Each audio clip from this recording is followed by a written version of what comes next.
सबसे पहले रासायनिक अभिक्रियाओं पर हम इस बात को पढ़ेंगे कि उत्प्रेरण होता क्या है। तो मैंने हेडिंग भी डाल रखी है कि उत्प्रेरण, या इसको कहते हैं कैटालिसिस। बेटा, जब भी कोई रासायनिक अभिक्रिया कंप्लीट होती है और वो रासायनिक अभिक्रिया मंद गति से हो रही है, तो कभी कभी ऐसी सिचुएशन भी उत्पन्न हो जाती है कि अगर उस मंद गति से होने वाली रासायनिक अभिक्रिया में कोई बाहरी पदार्थ मिला दिया जाए, तो वो बाहरी पदार्थ रासायनिक अभिक्रिया की गति को क्या कर देता है, बदल देता है। लेकिन संपूर्ण रासायनिक अभिक्रिया के दौरान वो बाहरी पदार्थ अभिक्रिया नहीं करता है। बाहरी पदार्थ ने अभिक्रिया किसी भी प्रकार की नहीं की, लेकिन हाँ, बाहरी पदार्थ जब भी रासायनिक अभिक्रिया पर डाला गया, रासायनिक अभिक्रिया तीव्र गति से होने लगी। और जब मैं वो बाहरी पदार्थ नहीं डालता था, रासायनिक अभिक्रिया मंद गति से होती थी। तो क्योंकि बाहरी पदार्थ ने रासायनिक अभिक्रिया के वेग को बढ़ा दिया है, हम उस बाहरी पदार्थ को कहेंगे उत्प्रेरक। और यह भी एक सोचने वाली बात है, क्या उत्प्रेरक रासायनिक अभिक्रियाओं की गति को बढ़ाता है? तो नहीं बेटा, ऐसे भी उत्प्रेरक इस दुनिया में अवेलेबल हैं जो रासायनिक अभिक्रिया की गति को क्या कर देते हैं, घटा देते हैं। हम एक बात बताते हैं तुमको, देखो, क्लोरोफॉर्म एक गैस होती है जो वायु के संपर्क में आकर फॉस्जीन नामक विषैली गैस में बदल जाती है। अब अगर क्लोरोफॉर्म गैस वायु के कांटेक्ट में रहती है तो वो तो जहरीला पदार्थ बना लेगी। तो हमें एक ऐसा काम कर लेना चाहिए कि क्लोरोफॉर्म में कोई ऐसा, एक तो या तो ऐसी जगह पे क्लोरोफॉर्म को रखो जहां वायु हो ही ना, ये तो काफी कठिन वर्क काम है अपने लिए। तो हम क्या करते हैं, क्लोरोफॉर्म में एथिल अल्कोहल की कुछ अमाउंट को मिला देते हैं। वो एथिल अल्कोहल क्या करता है, क्लोरोफॉर्म को वायु से अभिक्रिया होती तो भी है, लेकिन वो क्लोरोफॉर्म और वायु के मध्य होने वाली रासायनिक अभिक्रिया की गति को क्या कर देता है, घटा देता है। अभी क्लोरोफॉर्म शीघ्रता से विषैले पदार्थ फॉस्जीन में बदल जाता था, लेकिन जैसे मैंने एथिल अल्कोहल की कुछ अमाउंट मिलाई, 1% अमाउंट ही काफी है। जैसे मैंने एथेनॉल की कुछ अमाउंट क्लोरोफॉर्म में मिलाई, अभी भी क्लोरोफॉर्म वायु से अभिक्रिया करके फॉस्जीन गैस बना रहे, लेकिन अब क्लोरोफॉर्म का फॉस्जीन में बदलने की अभिक्रिया की गति कैसी हो गई है, धीमी हो गई है। तो यहां एथिल अल्कोहल या एथेनॉल एक ऐसा उत्प्रेरक है जिसने रासायनिक अभिक्रिया की गति को क्या कर दिया है, घटा दिया है। तो उत्प्रेरक को अगर सही ढंग से परिभाषित किया जाए तो उत्प्रेरक को मैं क्या सोचता हूं, उत्प्रेरक किसी रासायनिक अभिक्रिया में डाला गया वह बाह्य पदार्थ है। बाह्य पदार्थ का मतलब है अभिक्रिया में वो हिस्सा नहीं लेगा, उसको अलग से सम्मिलित किया गया है।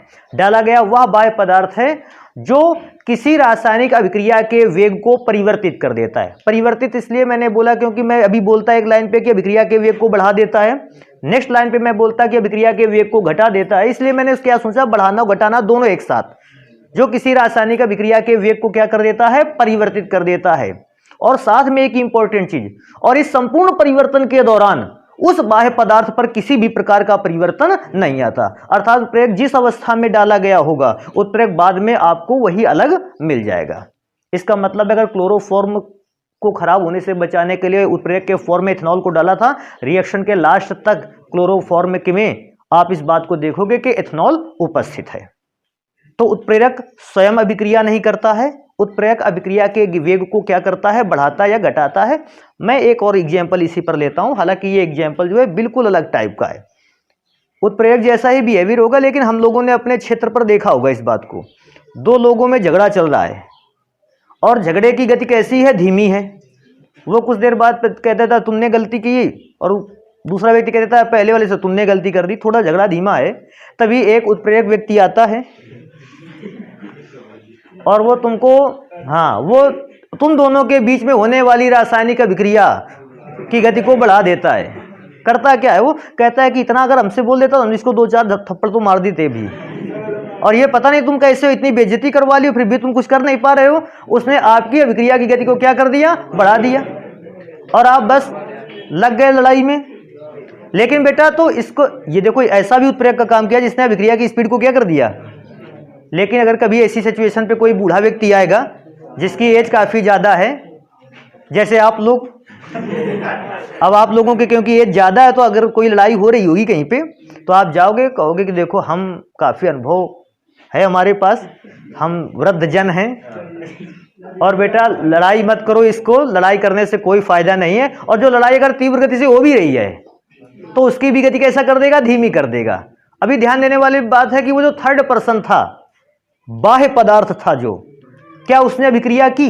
नहीं, वो केवल अभिक्रिया की दर को क्या कर रहा था, या तो बढ़ा रहा था या तो घटा रहा था। और जैसे ही तुम लोगों में लड़ाई स्टार्ट हुई, तीसरा वाला व्यक्ति बगल में हो गया साइड में, कहा हम उत्प्रेरक हैं। उत्प्रेरक अभिक्रिया के लास्ट तक उसमें कोई परिवर्तन नहीं होता, जो भी परिवर्तन होता है अभिकारकों के मध्य। तो उत्प्रेरक समझ गए, लेकिन हेडिंग सर जी ने गलत डाल दी रही है, हेडिंग तो उत्प्रेरण डाल दिया है।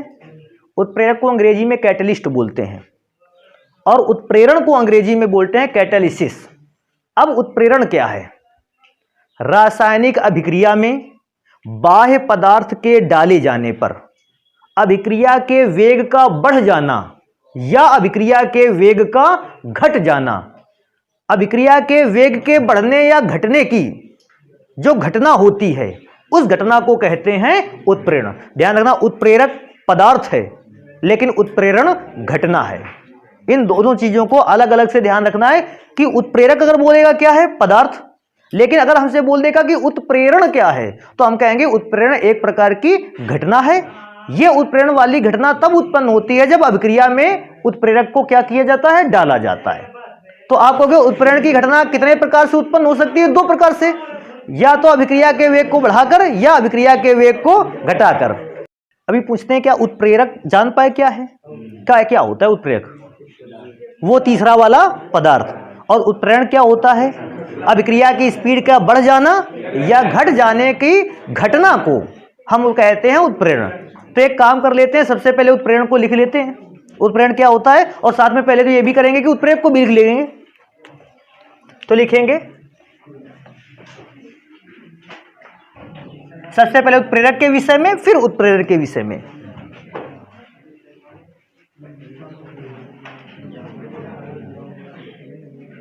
जब किसी रासायनिक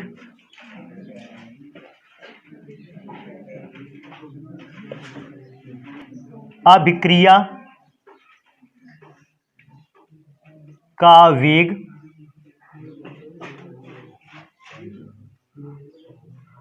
किसी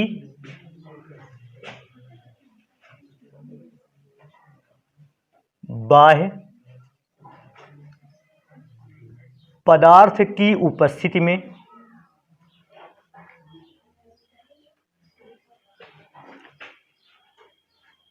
बाह्य पदार्थ की उपस्थिति में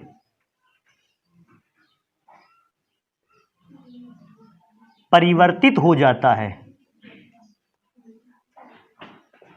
परिवर्तित हो जाता है और बाह्य पदार्थ में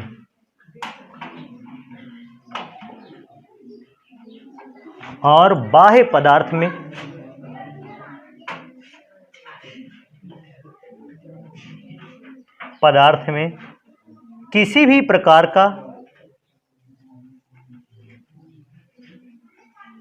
बाह्य पदार्थ में किसी भी प्रकार का परिवर्तन नहीं होता, किसी भी प्रकार का परिवर्तन नहीं होता है, तब यह बाह्य पदार्थ उत्प्रेरक कहलाता है। तब यह बाह्य पदार्थ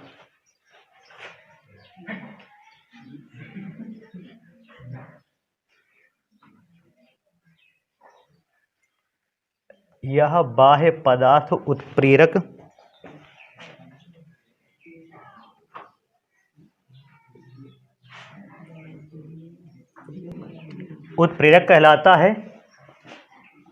तो बेटा ये तो डिफिनीशन हो गई उत्प्रेरक की। अभी लास्ट में लिखेंगे कि तथा उत्प्रेरक के डाले जाने पर अभिक्रिया के वेग का परिवर्तित हो जाना कहलाता है उत्प्रेरण। तथा उत्प्रेरक की उपस्थिति में उपस्थिति में अभिक्रिया के वेग का परिवर्तित हो जाना, अभिक्रिया के वेग का परिवर्तित हो जाना,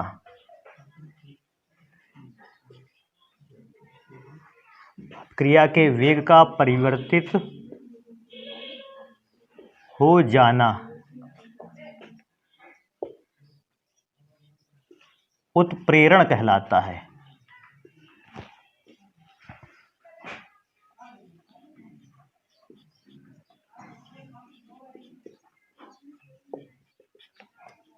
तो बेटा ये हो गया उत्प्रेरण। तो उत्प्रेरण वह घटना है जिसमें उत्प्रेरक की उपस्थिति में अभिक्रिया के वेग को हम क्या कर सकते हैं, बदल सकते हैं, और ये परिवर्तन अभिक्रिया के वेग को बढ़ा भी सकता है और ये अभिक्रिया के वेग को क्या कर सकता है, घटा भी सकता है। अभी ये तो घटना हो गई बेटा उत्प्रेरक की डिफिनेशन, और दूसरा हो गया उत्प्रेरण। कभी कभी बोलता है कि सर जी कोई एक ऐसा एग्जाम्पल लिख के दिखा देते हैं जिससे हम उत्प्रेरक को उत्प्रेरण को समझ सकते हैं। तो बेटा बिल्कुल उत्प्रेरण को समझ सकते हैं। हमारे पास एक अभिक्रिया है बेटा, एक ये पदार्थ है पोटेशियम क्लोरेट। अगर बेटा हम इसको गर्म करते हैं तो पोटेशियम क्लोरेट को गर्म करने पर दो पदार्थ बनते हैं, पोटेशियम क्लोराइड और बेटा साथ में बनती है ऑक्सीजन गैस। अगर मैं देखता हूं कि पोटेशियम क्लोरेट को गर्म करके पोटेशियम क्लोराइड और अगर ऑक्सीजन गैस को बनाते हैं, यह अभिक्रिया की गति बहुत ही धीमी है, बहुत स्लो स्पीड में होती है अभिक्रिया। लेकिन जैसे ही इस अभिक्रिया में मैग्नीज डाइऑक्साइड MnO2 के चूर्ण को डाला जाता है, पाउडर को डाला जाता है, हम देखते हैं अभिक्रिया की स्पीड अब कैसी हो गई है, बढ़ गई है, तीव्र गति से होने लगी है। अच्छा मैं क्या देखूंगा लास्ट में कि अभिक्रिया जब कंप्लीट हो जाएगी, संपूर्ण रिएक्टेंट प्रोडक्ट में चेंज हो चुका होगा, उस दौरान भी हमें लास्ट में MnO2 क्या है, मिल जाएगा। इसका मतलब मैं क्या सोचता हूं, मैंने शुरुआत में भी मैग्नीज डाइऑक्साइड के पाउडर को डाला था और अभिक्रिया के लास्ट में भी मुझे मैग्नीज डाइऑक्साइड का पाउडर मिल गया। इसका मतलब है संपूर्ण अभिक्रिया के दौरान इस पदार्थ में किसी भी प्रकार का परिवर्तन नहीं हुआ। इसने अभिक्रिया के वेग को भी परिवर्तित किया और इसमें लेकिन कोई परिवर्तन नहीं हुआ। हमने इस पदार्थ का नाम रखा उत्प्रेरक। अब पूछा है ये इसके पदार्थ के डालने पर अभिक्रिया क्या हुई, तो मैंने बताया इसके पदार्थ के डालने पर अभिक्रिया की स्पीड बढ़ गई और अभिक्रिया की स्पीड के बढ़ जाने की घटना क्या है, उत्प्रेरण। अच्छा कभी कभी क्या है, रासायनिक अभिक्रियाओं को जिसमें से उत्प्रेरक यूज में लाया गया है उसको देखो ऐसे भी लिख सकते हैं। यही रिएक्शन मुझे लिखना होता तो मैं कैसे लिखता, 2KClO3 प्लस MnO2, एरो लगाते, डेल्टा का साइन, इसका मतलब गर्म किया गया। और गर्म करने पर बेटा क्योंकि ये उत्प्रेरक है इस पर तो किसी भी प्रकार का इफेक्ट नहीं पड़ेगा, और क्योंकि किसी भी प्रकार का इफेक्ट नहीं पड़ेगा हम MnO2 को लास्ट में लिख लेते हैं।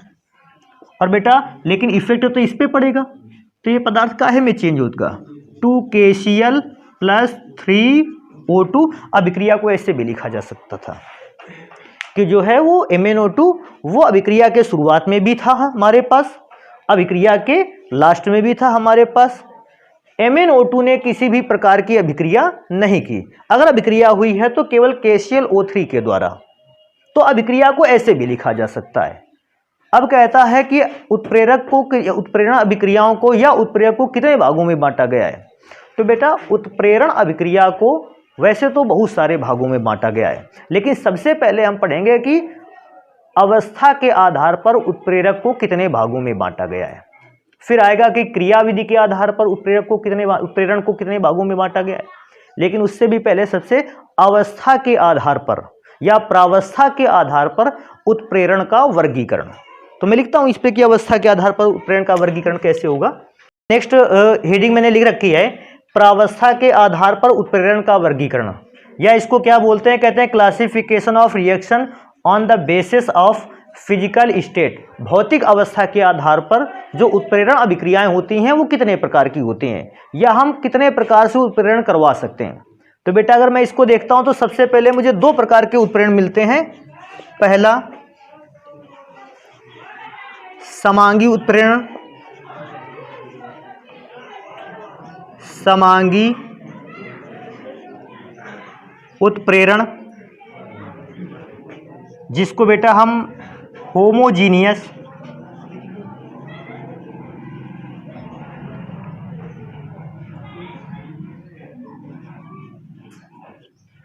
कैटालिसिस कहते हैं।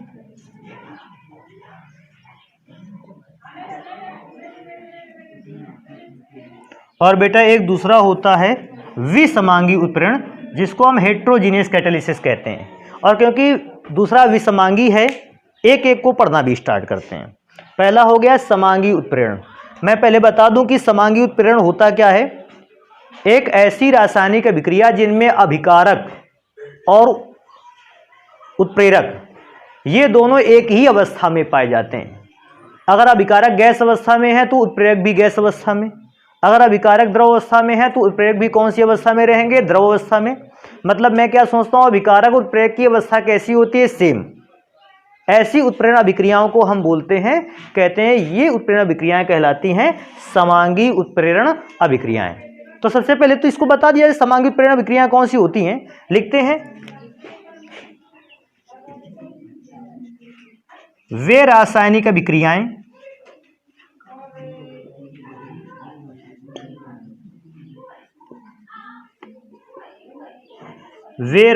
अभिक्रियाएं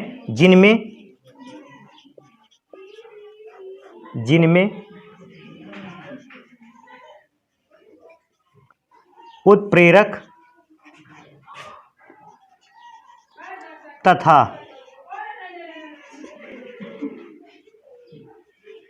अभिकारक पदार्थ एक ही अवस्था में पाए जाते हैं।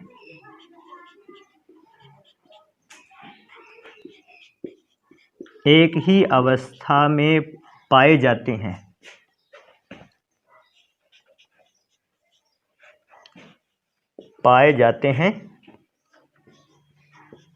समांगी उत्प्रेरण अभिक्रियाएं कहलाती हैं। समांगी उत्प्रेरण अभिक्रियाएं कहलाती हैं।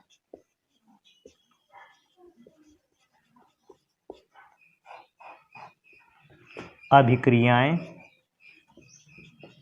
कहलाती हैं।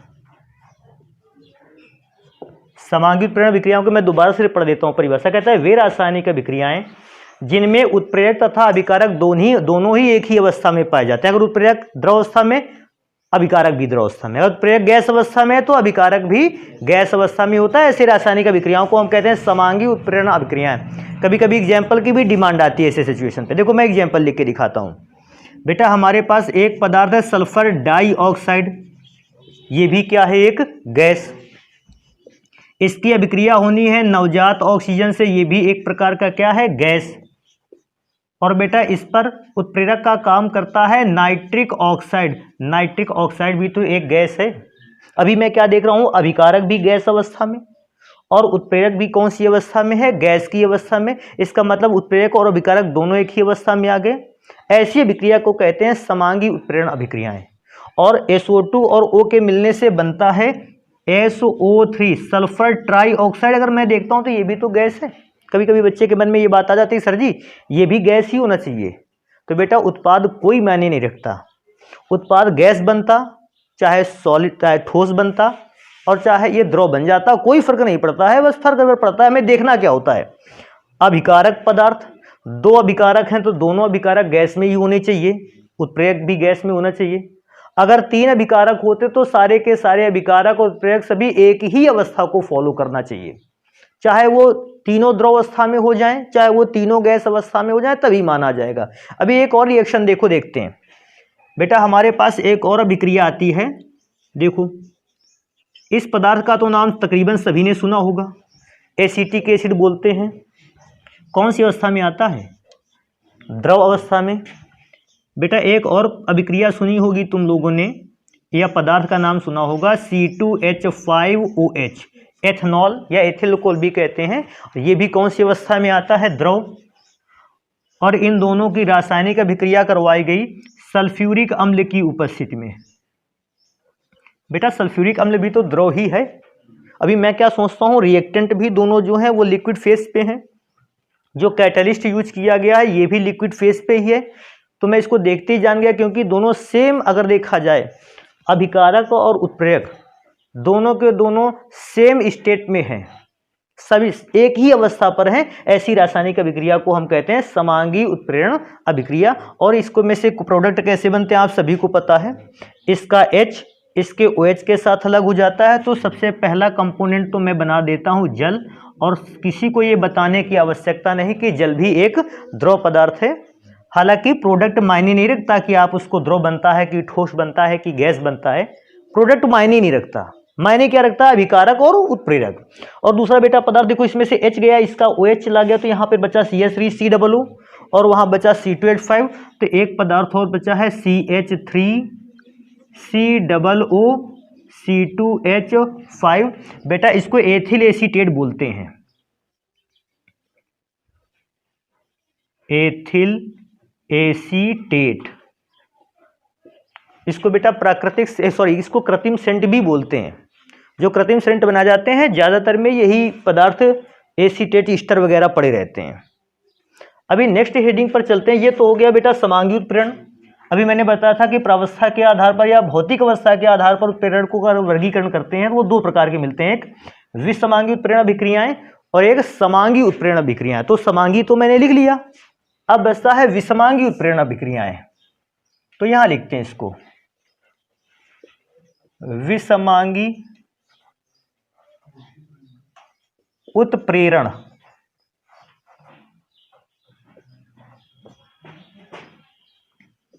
अभिक्रियाएं। तकरीबन ज्यादातर बच्चों के दिमाग में ये बात अभी से आ गई होगी कि विसमांगी उत्प्रेरण अभिक्रियाओं का मतलब है इसमें अभिकारक और उत्प्रेरक एक ही अवस्था पर तो नहीं रहने वाले हैं, तभी तो नाम है इसका विसमांगी। अगर दोनों एक ही अवस्था पर होते तो उसको तो हम समांगी कहते हैं। और अंग्रेजी में अगर इसको देखते तो इसको बोलते हैं हेट्रोजीनियस।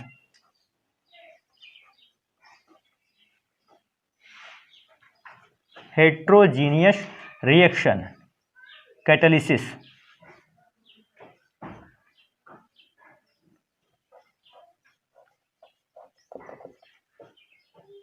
चलो रिएक्शन लिखा रहने दो, कोई फर्क उससे पड़ता है। अच्छा, विसमांगी उत्प्रेरण अभिक्रियाओं में तो परिभाषा बिल्कुल आसान सी रहेगी। क्या रहेगी इसको देख लेते हैं, इसी समझ जाएंगे क्या लिखा था इसमें से कि वे रासायनिक अभिक्रियाएं जिनमें उत्प्रेरक तथा अभिकारक एक ही अवस्था में होते हैं। अब मैं क्या बोलूंगा कि वे रासायनिक अभिक्रियाएं जिनमें उत्प्रेरक और अभिकारक दोनों अलग अलग भौतिक अवस्थाओं पर पाए जाते हैं।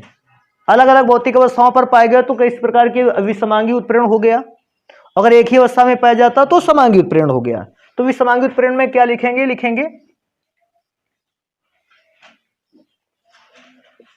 वे रासायनिक अभिक्रियाएं या वे रासायनिक परिवर्तन भी लिख सकते हैं आप। परिवर्तन को भी रासायनिक अभिक्रिया कहते हैं। वे रासायनिक परिवर्तन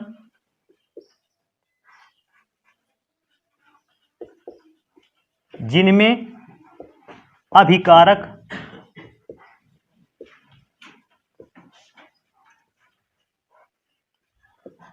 तथा उत्प्रेरक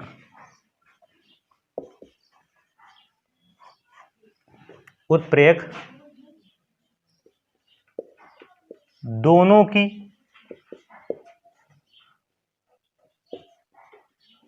भौतिक अवस्थाएं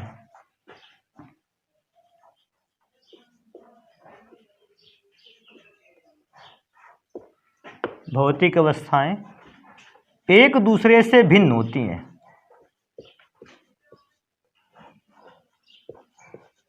एक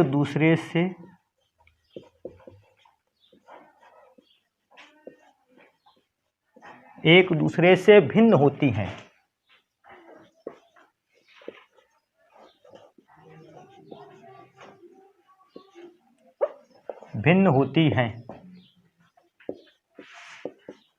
विसमांगी उत्प्रेरण अभिक्रियाएं कहलाती हैं। विसमांगी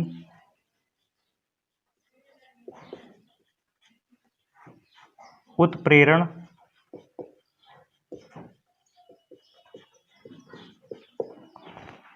अभिक्रियाएं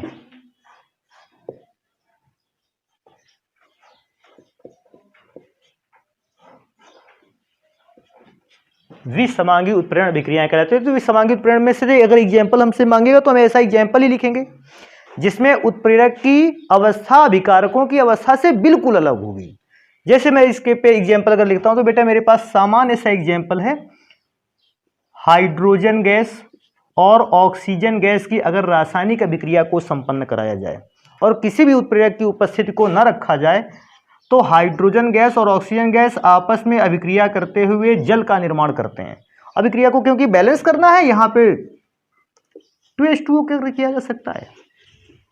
लेकिन अगर इस अभिक्रिया की वेग को हम बढ़ाना चाहें, इसमें उत्प्रेरण करना चाहें, स्पीड को चेंज करना चाहें, तो हम एक उत्प्रेरक डाल सकते हैं, प्लेटिनम। और बेटा मैं जैसे ही प्लेटिनम उत्प्रेरक का यूज करता हूं, मैं देखता हूं कि रासायनिक अभिक्रिया की दर क्या हो गई है, बढ़ गई। रासायनिक अभिक्रिया की दर का मतलब भी होता है रासायनिक अभिक्रिया का वेग, और बढ़ गया। तो और मैं इस पर देखूंगा, अब देखो क्या कि हाइड्रोजन भी क्या है, गैस, ऑक्सीजन भी क्या है, गैस, लेकिन प्लेटिनम क्या है, ठोस। प्लेटिनम धातु जानते हो ना, ठोस अवस्था में वाली धातु है। और जल अगर मैं देखता हूं तो जल तो लिक्विड फेज में होता है। अब कहते हैं कि उत्पाद से तो हमारा कोई मतलब ही नहीं था। उत्प्रेरण अभिक्रियाओं अगर डिपेंड करती थी तो वो अभिकारक की अवस्था पर और उत्प्रेरक की अवस्था पर, जिसमें अभिकारक की अवस्था और प्रेरक की अवस्था एक दूसरे से कैसी है, भिन्न। ऐसी रासायनिक अभिक्रियाओं को क्या बोलते हैं, विसमांगी उत्प्रेरण अभिक्रियाएं। हालांकि इसका एग्जाम्पल और भी आना चाहिए, एक एग्जाम्पल से काम नहीं बनता है। तो बेटा एक और एग्जाम्पल हमारे पास है, इसको तो सभी लोग जानते होंगे, नाइट्रोजन है, किस अवस्था में पाई जाती है, गैस। अच्छा मैं और लिखता हूं बेटा हाइड्रोजन, ये भी क्या है, गैस। इसको देखने से तो लग रहा है अभी तक तो सब समांगी उत्प्रेरण का बन रहा है सिस्टम। और बेटा अगर हम इन दोनों की रासायनिक अभिक्रिया को कंप्लीट भी करवाएं तो दोनों की रासायनिक अभिक्रिया से बनता है ammonia gas, 2 molecule of NH3 ammonia gas का निर्माण करता है। लेकिन अभी प्रॉब्लम क्रिएट ये होने वाली है, अगर इस अभिक्रिया की स्पीड को हम बढ़ाना चाहें, भैया अभिक्रिया अपने वेग से हो रही है, उस पर कोई भी नया पदार्थ नहीं पड़ा है, इसका मतलब अभी उत्प्रेरण नहीं हुआ है। उत्प्रेरण तो अभिक्रिया की स्पीड के बढ़ जाने या घट जाने की घटना है। तो क्योंकि अभिक्रिया तो नॉर्मल स्पीड से हो रही थी, अब मैंने इसकी अभिक्रिया की स्पीड को क्या करना चाहे, बढ़ाना चाहे, अर्थात उत्प्रेरण चाहते हैं हम। उत्प्रेरण चाहने के लिए हमने इस पर लोहे के चूर्ण का प्रयोग किया है। लोहे के चूर्ण की उपस्थिति में या लोहे की जाली की उपस्थिति में नाइट्रोजन गैस और हाइड्रोजन गैस की आपस में अभिक्रिया करने की दर तीव्र हो जाती है और अमोनिया गैस का प्रोडक्शन कैसा होता है, अधिक मात्रा में। भैया जब अभिकारकों की अभिक्रिया करने की स्पीड तेज होगी तो उत्पाद ज्यादा मात्रा में बनकर तैयार होगा, और जब उत्पाद ज्यादा मात्रा में बनकर तैयार होगा, हम कहेंगे अभिक्रिया का क्या हुआ है, उत्प्रेरण। अब क्योंकि इस उत्प्रेरण अभिक्रिया में से अभिकारक गैसीय अवस्था में है और उत्प्रेरक कौन सी अवस्था पर है, ठोस अवस्था पर है, तो हम समझ गए इस बात को कि यह विषमांगी उत्प्रेरण का एग्जाम्पल है। एक और भी हम लोग लिख सकते हैं, इसमें क्या लिख सकते हैं, देखो हमारे पास एक अभिक्रिया और थी, CH2 डबल बॉन्ड CH2, इसका नाम जानते हो क्या है, एथिलीन गैस, एथीन कहते हैं। और बेटा इसकी अभिक्रिया के लिए मैंने करवाया हाइड्रोजनीकरण, हाइड्रोजन से अभिक्रिया, और हाइड्रोजन से अभिक्रिया की है। तो अभिक्रिया का तरीका क्या है बेटा, ये वाला जो डबल बॉन्ड है ये क्या हो जाएगा, टूट जाएगा, इनमें से एक बॉन्ड, 2 H में से एक H ऊपर वाले को मिलेगा, एक H कहाँ मिलेगा, नीचे वाले को। और अभिक्रिया के दौरान ऊपर H हो जाएंगे 3 और नीचे भी H हो जाएंगे 3। तो कंपोनेंट कुछ इस प्रकार से बनकर तैयार हुआ, CH3 सिंगल बॉन्ड CH3। अब सिंगल बॉन्ड क्यों लिखा, क्योंकि बेटा डबल बॉन्ड में से एक ही बॉन्ड तो टूटा था, एक बॉन्ड बाकी रह गया था, मैंने उसको भी लिखा। अब ये विक्रिया अगर देखा जाए इसका वेग बहुत ही धीमा होता है, तो अब हम क्या सोचेंगे, उत्प्रेरक डालते हुए इसकी अभिक्रिया की स्पीड को क्या करें, बढ़ाएं, क्योंकि उत्प्रेरक डाल के अभिक्रिया की स्पीड को बढ़ाना है तभी तो उत्प्रेरण होगा। अब मैंने उत्प्रेरक यूज किया इस पे, और उत्प्रेरक मैंने यूज किया निकिल को। अभी सभी व्यक्ति इस बात को जानते हैं, निकिल एक धातु है और यह धातु सॉलिड स्टेट में पाई जाती है। ये मेटल जो कि सॉलिड स्टेट में है, इसका मतलब है अभिकारक तो एथिलीन गैस थी, हाइड्रोजन गैस है, लेकिन जो कैटलिस्ट यूज हुआ, जो उत्प्रेरक यूज हुआ, ये कैसा हुआ, ठोस विसमांगी उत्प्रेरण का एग्जाम्पल है ये। और साथ में ये भी लिख सकते थे कि एथेन भी एक प्रकार की क्या है, गैस, यहाँ पर लोहा सॉलिड स्टेट पाया जाता है, ऐसा लिख सकते थे। अभी एक और रिएक्शन लिख लेते हैं, रीजन है कि ये रिएक्शन भी काफ़ी डिमांड में रहती है अपने यहाँ। बेटा इसको क्या लिखते हैं, वनस्पति तेल।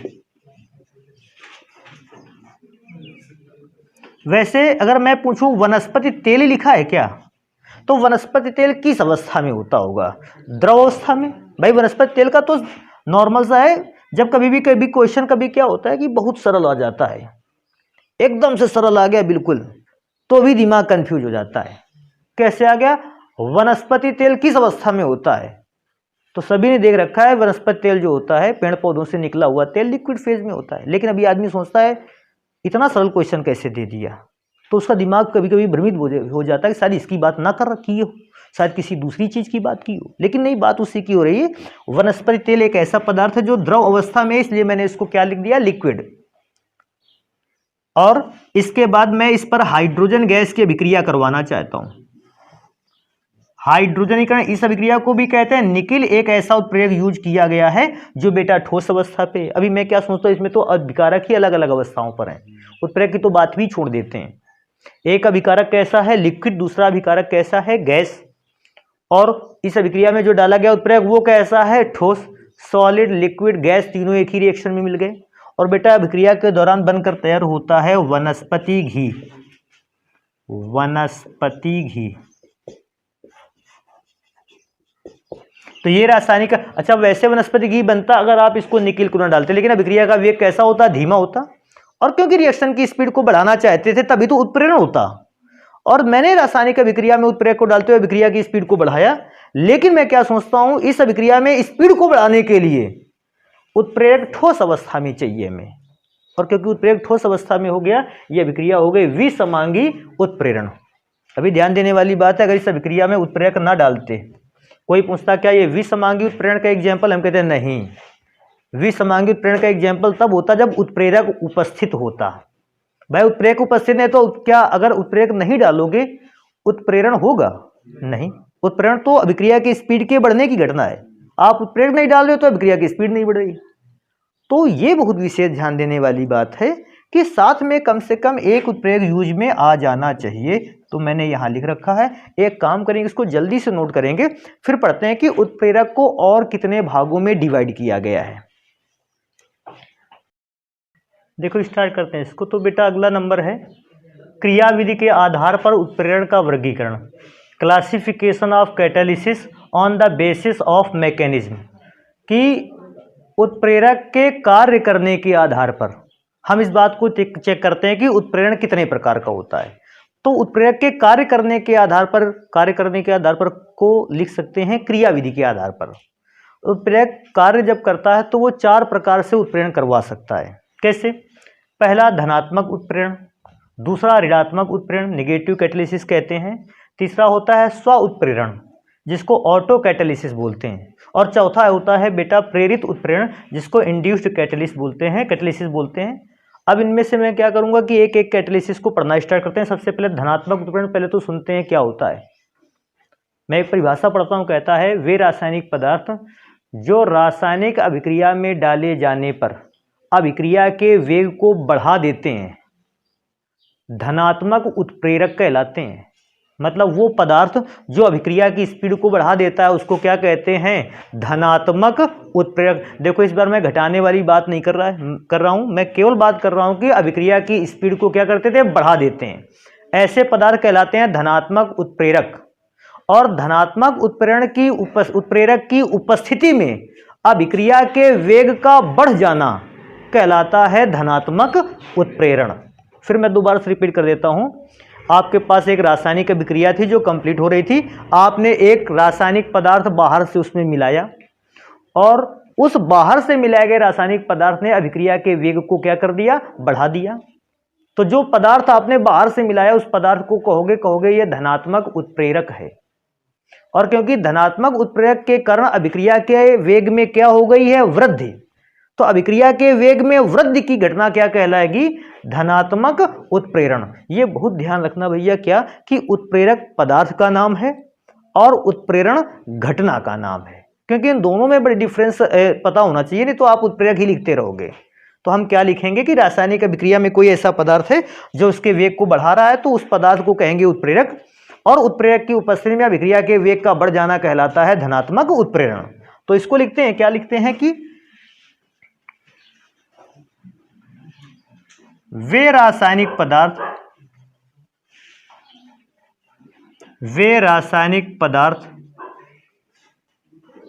पदार्थ जो किसी रासायनिक अभिक्रिया, जो किसी रासायनिक अभिक्रिया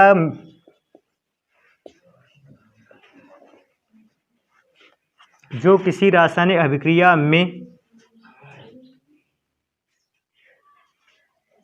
पढ़कर उसके वेग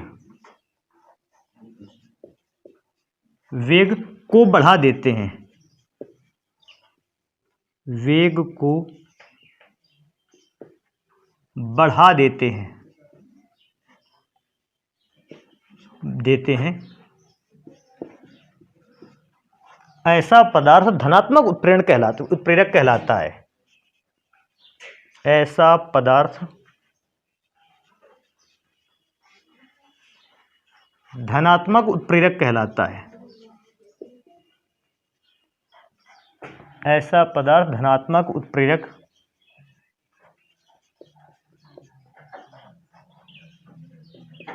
कहलाता है। तो ये तो धनात्मक उत्प्रेरक की परिभाषा हो गई कि धनात्मक उत्प्रेरक एक ऐसा रासायनिक पदार्थ है जो अभिक्रिया में पड़कर उसके वेग को क्या कर देता है, बढ़ा देता है। अब लिखेंगे कि धनात्मक उत्प्रेरण क्या होता है। इसी के आगे लिखेंगे तथा धनात्मक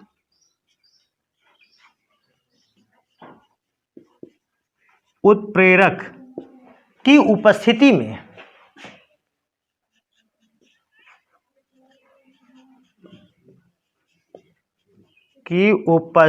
में रासायनिक अभिक्रिया के वेग का बढ़ जाना,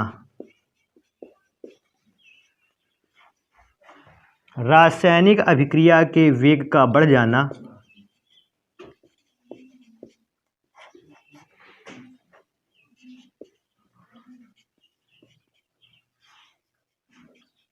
वेग का बढ़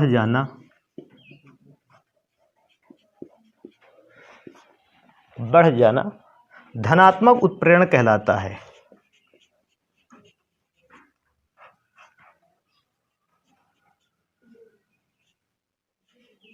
धनात्मक उत्प्रेरण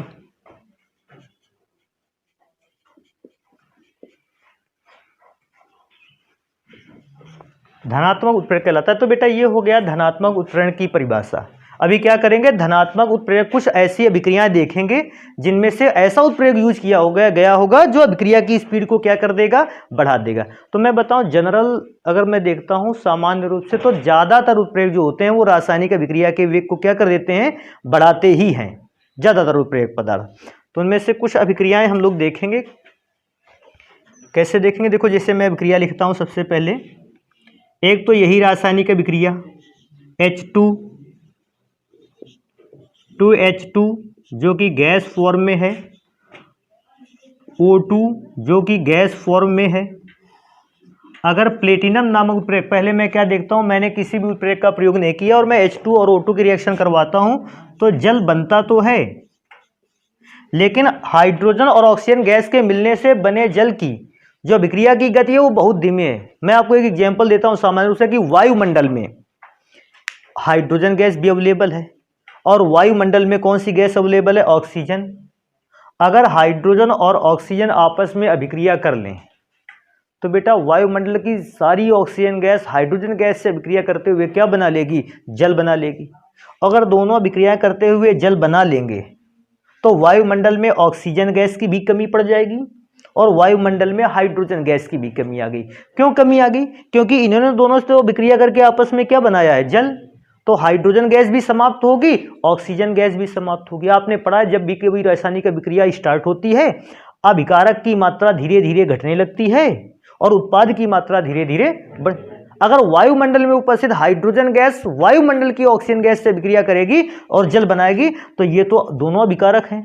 इसका मतलब हाइड्रोजन गैस की भी अमाउंट वायुमंडल में कम होगी और ऑक्सीजन गैस की भी वायुमंडल में अमाउंट कम होगी। इससे क्या प्रभाव पड़ेगा कि श्वसन क्रिया के लिए प्रॉब्लम क्रिएट हो जाएगी। वायुमंडल में जब ऑक्सीजन गैस बचेगी ही नहीं और जो थी ऑक्सीजन गैस वो भी जल बन गई है तो श्वसन क्रिया काफी प्रॉब्लम क्रिएट करेगा। लेकिन मैं क्या देखता हूं, वायुमंडलीय हाइड्रोजन का ऑक्सीजन गैस से मिलकर जल का बनना बहुत ही धीमी प्रक्रिया है। ना जाने कितने वर्षों का समय लग जाता है और तब यह अभिक्रिया कंप्लीट हो पाती है। लेकिन अगर हम यही अभिक्रिया को शीघ्रता से कंप्लीट करवाना चाहते हैं तो बेटा हम प्लेटिनम की जाली या प्लेटिनम के चूर्ण का यूज करते हैं। प्लेटिनम की जाली के रखते ही अभिक्रिया के वेग में क्या हो जाती है, वृद्धि हो जाती है। और अभिक्रिया के वेग में हुई वृद्धि इस बात को दिखाती है कि यह जो उत्प्रेरक यूज किया गया है यह है धनात्मक उत्प्रेरक। और क्योंकि धनात्मक उत्प्रेरक ने अभिक्रिया होने की दर को बढ़ा दिया है, स्पीड को बढ़ा दिया है, अभिक्रिया के वेग को बढ़ा दिया है। अभिक्रिया के वेग के बढ़ने की घटना क्या है, धनात्मक उत्प्रेरण।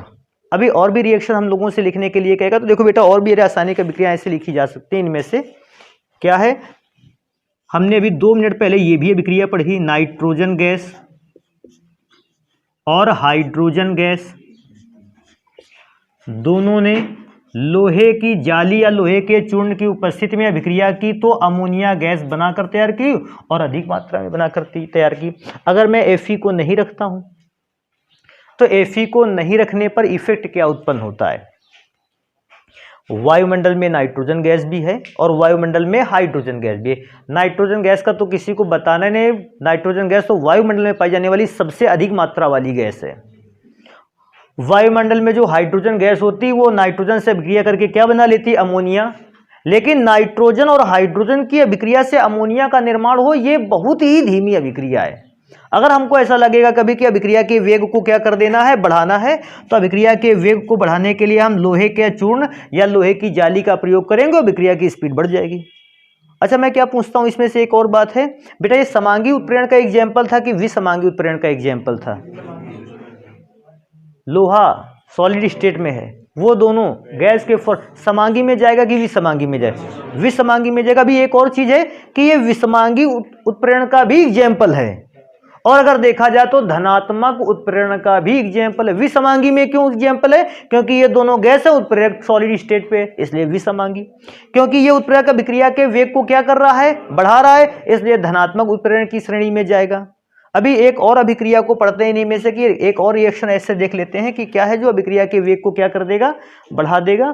तो देखो मैं क्या लिखता हूं इसमें से, अगला नंबर देखो मैंने लिख रखा है, हमारे पास एक पदार्थ है CH2 double bond CH single bond CH3, ये एल्कीन है। और बेटा इस पर हम लोगों को अभिक्रिया करवाना है हाइड्रोजन गैस की। हाइड्रोजन गैस की अभिक्रिया निकिल की उपस्थिति में होती। पहले तो मैं निकिल हटा देता हूं क्योंकि अभी मैं सामान्य रिएक्शन करवा रहा हूं। हाइड्रोजन गैस करेगी क्या बेटा, इसमें से 2 बॉन्ड है ना, तो एक बॉन्ड को क्या कर देगी, ब्रेक कर देगी। एक H इसको मिलेगा, एक H इसको मिलेगा, तो कंपाउंड क्या बनेगा, CH3 single bond CH single bond CH3।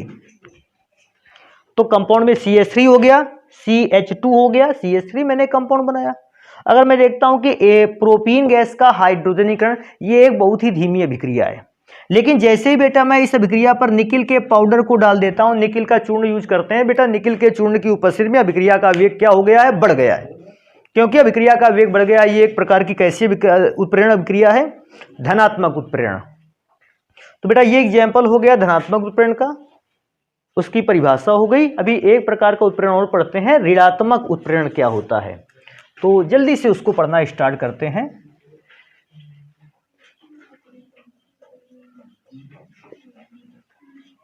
ऋणात्मक उत्प्रेरण, सबसे पहले तो लिखेंगे इसकी डिफिनीशन। वे रासायनिक पदार्थ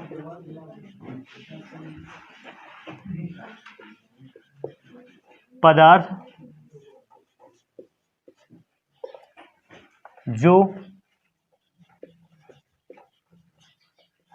किसी रासायनिक अभिक्रिया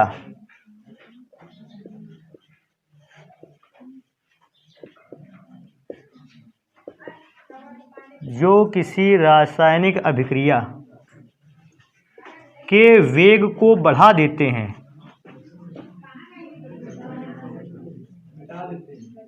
वेग को घटा देते हैं, किसी रासायनिक अभिक्रिया के वेग को घटा देते हैं, ऋणात्मक उत्प्रेरक कहलाते हैं। ऋणात्मक उत्प्रेरक कहलाते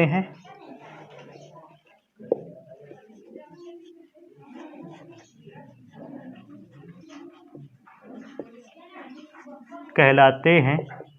अच्छा, ये तो ऋणात्मक उत्प्रेरक की परिभाषा हो गई कि वे रासायनिक पदार्थ जो किसी रासायनिक अभिक्रिया में डाले जाने पर उसके वेग को क्या कर देते हैं, घटा देते हैं, वेग कम कर देते हैं, ऋणात्मक उत्प्रेरक कहलाते हैं। और मैं क्या लिखूंगा कि ऋणात्मक उत्प्रेरक की उपस्थिति में अभिक्रिया के वेग का घट जाना कहलाता है ऋणात्मक उत्प्रेरण, तथा ऋणात्मक उत्प्रेरक की उपस्थिति में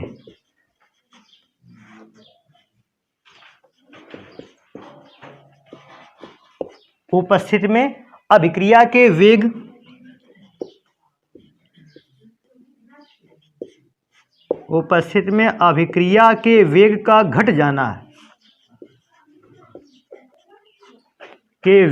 का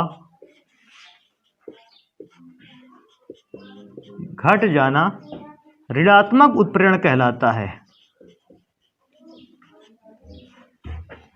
उत्प्रेरण कहलाता है। ऋणात्मक उत्प्रेरण कहलाता है।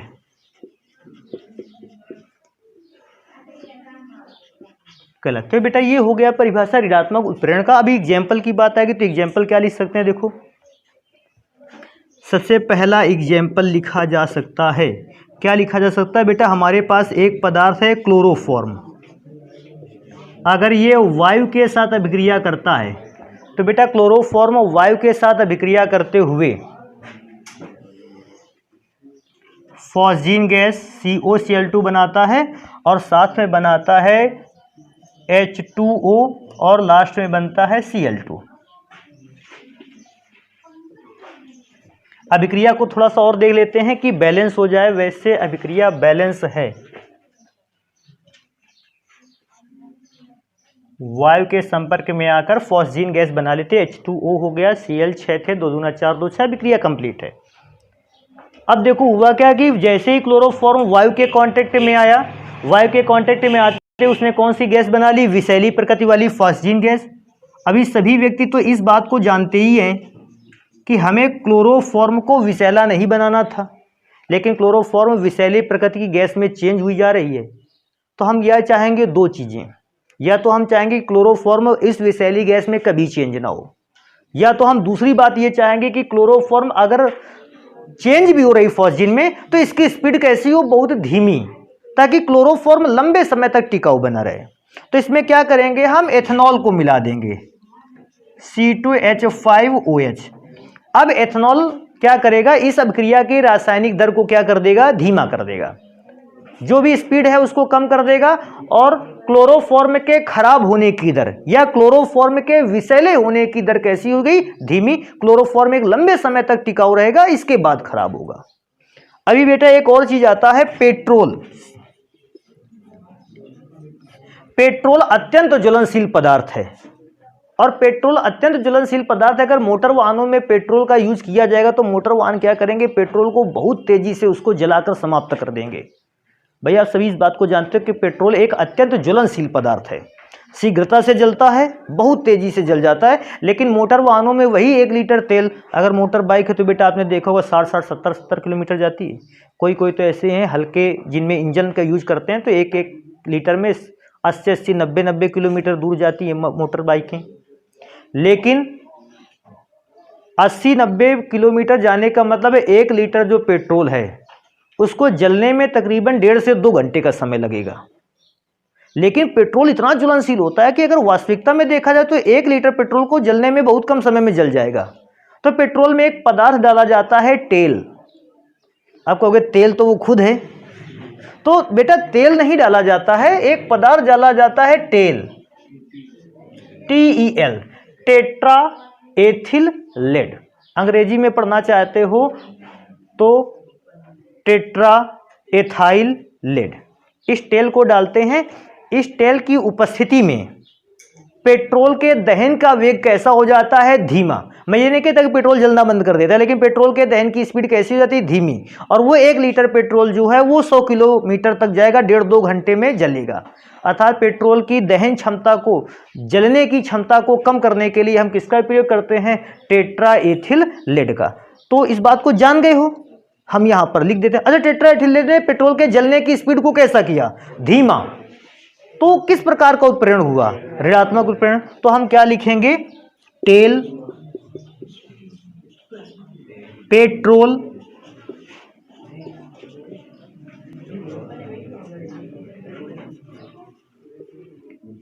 के दहन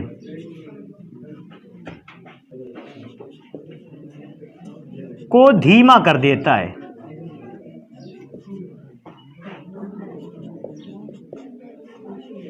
ये बेटा दूसरा एग्जाम्पल हो गया, इसको थोड़ा सा ध्यान रखना।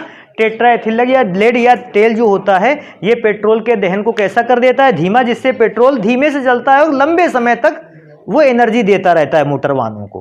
तो एक काम करेंगे, इसको नोट करेंगे। बाकी के जो 2 उत्प्रेरण विक्रियाएं बचती हैं, स्व उत्प्रेरण और प्रेरित उत्प्रेरण, इसको पढ़ते हैं फिर नेक्स्ट क्लास पे।